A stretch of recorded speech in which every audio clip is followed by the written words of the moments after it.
Hola, ¿cómo están? Bienvenidas, bienvenidos a esta nueva edición de Entrevistas CNN. En esta oportunidad para hablar de Francia. El pasado 22 de marzo la nación europea vivió elecciones municipales y si bien aquí el amplio espectro político tuvo ciertas ganancias, de todas formas la mirada está puesta en el análisis posterior y en cómo los resultados del pasado 22 de marzo pueden eventualmente reflejar o no lo que podría ser el camino hacia las elecciones del 2027. Y para esta oportunidad estamos con Juan Pablo Sins, quien es docente investigador del Centro de Estudios de Relaciones Internacionales de la Universidad del Desarrollo, a quien ya vemos en pantalla. Muchas gracias por acompañarnos aquí en Entrevistas CNN. Muchas gracias por el contacto, Isabel. Juan Pablo, a tu juicio, teniendo en cuenta que cada partido sacó algo positivo, por cierto, de los comicios municipales, pero ¿quién crees tú que fue el mayor ganador de esta jornada? Ya sea por cantidad de ciudades que logró conseguir, por el avance, por consolidación más bien allí de algunas ciudades. ¿Quién para ti fue el ganador de esta jornada electoral? Bueno, la verdad es que todo depende de cómo midamos las condiciones de victoria, ¿no es verdad?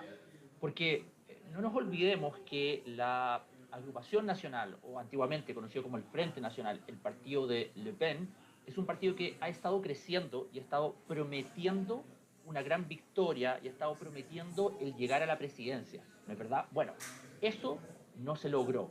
No se logró el gran avance a pesar de que sí logró una victoria importante. Entonces, desde un punto de vista relativo, yo diría que los grandes ganadores son las fuerzas de centro derecha y centro izquierda, que habían estado muy de capa caída y lograron sostener una base electoral no menor, lograron victorias en ciudades como París, pero mucho más allá que eso, también lograron victorias en Marsella, etcétera.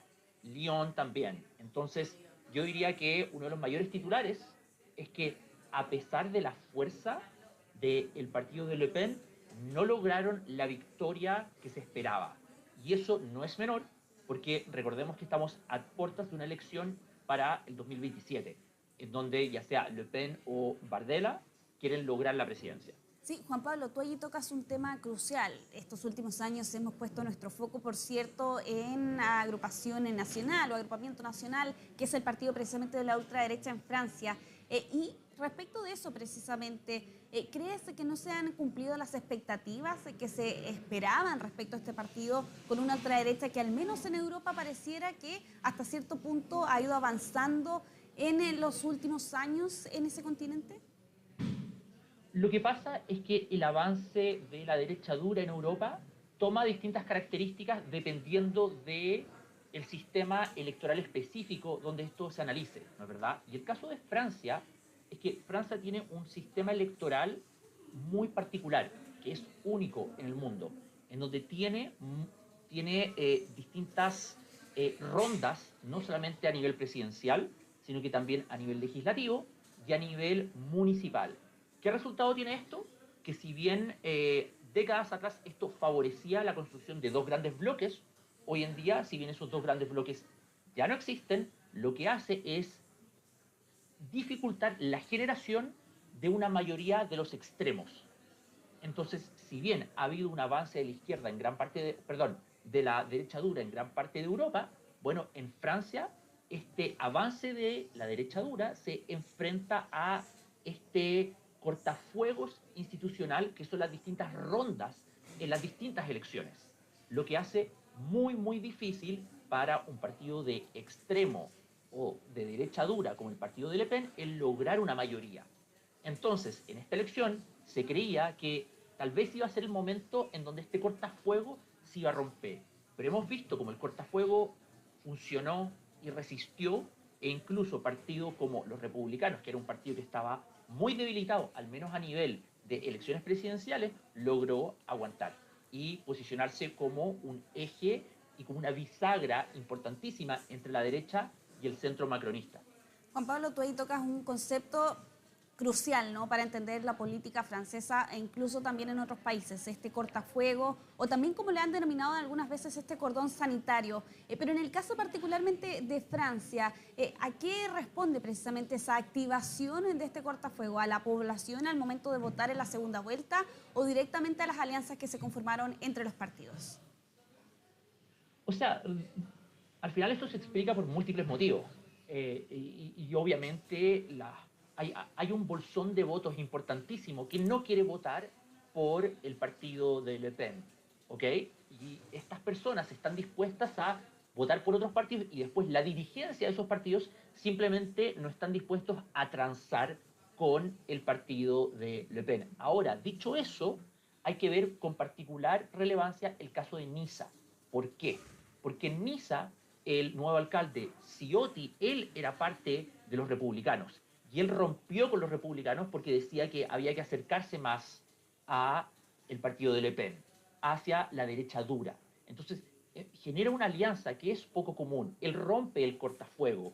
Entonces, al final, la pregunta que existe hoy en día es la siguiente. Primero, que el partido de Le Pen, la derecha dura, no puede ganar sin el apoyo de la centro derecha.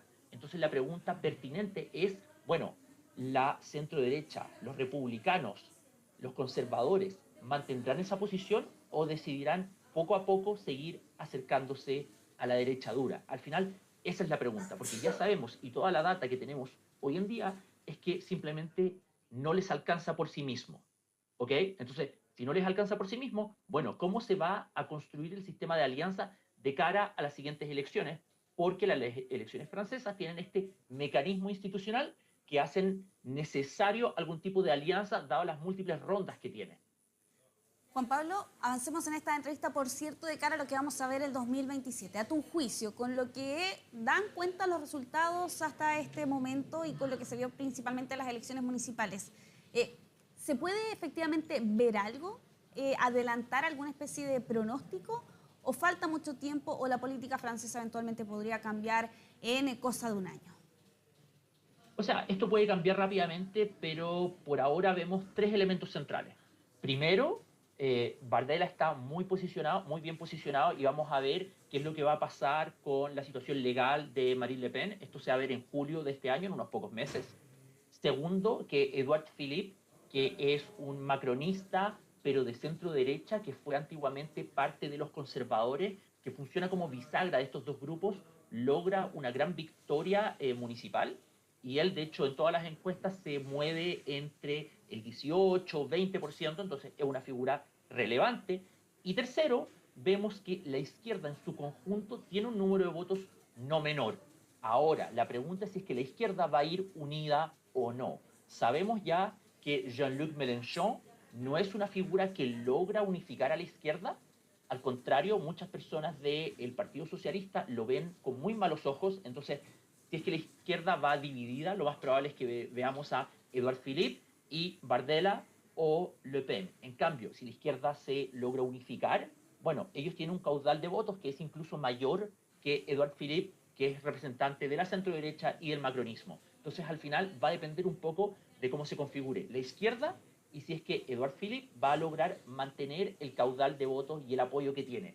A todas luces, pareciera ser que se está moviendo en esa dirección, sobre todo en virtud de esta gran victoria que obtuvo el ex primer ministro de Macron. Tremendo análisis respecto de la izquierda, por cierto, teniendo en cuenta las divisiones que se han visto, sobre todo en estas últimas semanas, allí con los socialistas divididos también de pactar con Francia Insumisa, que precisamente es el partido de Jean-Luc Mélenchon. ¿Qué ocurre en el caso del partido del presidente Emmanuel Macron? Recordemos que él no puede postular a las elecciones del próximo año. ¿Es un buen augurio los resultados que logró conseguir en la derecha y la centro derecha en estas elecciones y con ello traspasar ese caudal de votos al futuro candidato que vaya a tener precisamente el partido de Macron? Lo que pasa es que el partido de Macron es una suerte de bicho raro, en donde se construye como una suerte de unión de centro que une a la centro izquierda, a la centro derecha, el centro, y este partido se ha ido desdibujando en virtud de, obviamente, los dos flancos que han empezado a entrar fuertemente, la extrema derecha o la derecha dura y la izquierda dura. En ese contexto, el partido de Macron tiene distintos polos, o el centro como concepto tiene distintos polos y tiene distintas visiones. Tienes la centro derecha que hoy en día está liderada por Édouard Philippe, pero él ya no es parte de los conservadores, que son un poco más a la derecha que esta parte del centro. Y por otro lado tienes el ala más de izquierda o centro izquierda, que está liderada hoy en día por Gabriel Attal, que es otro ex primer ministro. Entonces, resulta, y va a ser súper importante ver si es que ellos logran aliarse, porque si es que los dos van a la papeleta, tanto Édouard Philippe como Attal, sin lugar a dudas, ninguno de los dos va a lograr pasar. Édouard Philippe tiene más apoyo, él logra ser esta bisagra con los republicanos, Attal no logra tanto esto, entonces ahí podría haber un desborde hacia la derecha dura. Entonces, al final, la construcción de un candidato va a ser fundamental. Y de nuevo, lo mismo pasa en la izquierda. Entonces, lo que está pasando hoy en día con la política francesa es que, primero, la primera conclusión, yo diría, es que las fuerzas tradicionales juntas han demostrado fuerza, no están muertas y pueden ser una oposición real a la derecha dura. No obstante, están muy fragmentadas y si logran constituirse en candidaturas únicas o no, es lo que está por verse. Y lo segundo más importante es que si bien estas elecciones municipales demostraron de que existen estas fuerzas, de que la derecha dura no es la única fuerza importante del país, bueno, esto al mismo tiempo tiene una potencial conclusión respecto a las potenciales fuerzas futuras de el legislativo francés, que hoy en día está fragmentado, y no vemos absolutamente ninguna luz de que exista alguna fuerza que pueda generar mayoría el 2027. Entonces, es muy probable que quien quiera que sea el próximo presidente de Francia se encuentre con un legislativo fragmentado, al igual que lo que tenemos hoy en día. Muchas gracias a Juan Pablo Sims, docente investigador del Centro de Estudios de Relaciones Internacionales de la Universidad del Desarrollo, por este tremendo análisis. Hay que tener puesta la mirada en Francia, sin duda, de cara a las elecciones de 2027. Muchas gracias por acompañarnos aquí en Entrevistas CNN. Muchas gracias a ti. Cuídate. Y así finalizamos nuestro segmento de Entrevistas CNN. Muchas gracias por acompañarnos. Continúe la sintonía de nuestro canal.